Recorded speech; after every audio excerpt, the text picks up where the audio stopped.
Routing her in the election, new Secretary of State Dianna Durán is apparently not through with her predecessor, Mary Herrera.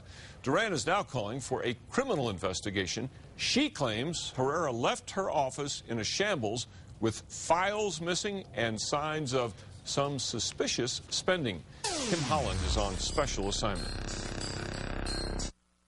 Dianna Durán says taking over as the Secretary of State on January 1st was a rude awakening. I was actually basically shocked that we would find it in the state that it was. Durán, a Republican, says her predecessor, Democrat Mary Herrera, left the office a mess. Almost on a day-to-day basis, we have identified and uncovered some irregularities. But Durán says it's much more serious and possibly criminal. Violations of federal law, state law. First, Durán says workers found documents missing from office files. She says the documents include personal papers as well as information about day-to-day business, documents Durán needs to run the office. There are employees in this office who will say, you should have that documentation. It should be here.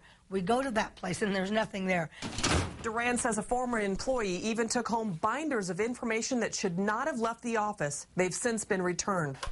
Durán says a number of hard drives turned up blank. News 13 asked her about them. So somebody wiped these hard drives clean? That is what appears to have happened. Durán says technicians are working to recover the important information, but it may not be possible.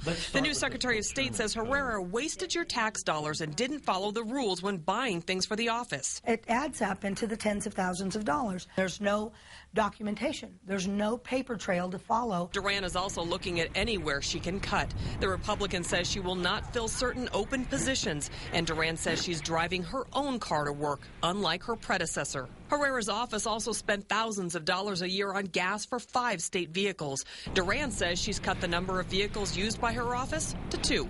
Durán has asked the state auditor, Hector Balderas, to audit her department, and she's going to ask the Attorney General's office to see if there's any criminal wrongdoing. This office should be and should have been operating in a better way. And how about the infamous Blue Book? It sparked a lot of controversy when Mary Herrera was Secretary of State. The Blue Book Herrera published the last 2 years had so many pictures of herself, it was like her own personal yearbook. So we asked Durán if she plans on publishing a Blue Book. We're looking at doing that this year, well, so that we can include the new administration, but we're looking at the printing cost. And how many pictures of herself will be in it? I'm hopeful that we'll have 1 picture in the beginning, and that's more than enough. Kim Holland, KRQE News 13. Well, what has Mary Herrera had to say? In a written statement tonight, she says her office got a clean audit for the entire year that ended last June 30th, and she says she requested an exit audit to cover her last 6 months in office, but that she never got a response. Herrera insists that she left the office in good shape with all of the files in order. She says she also is ready to answer any questions and help Durán with anything that she doesn't understand.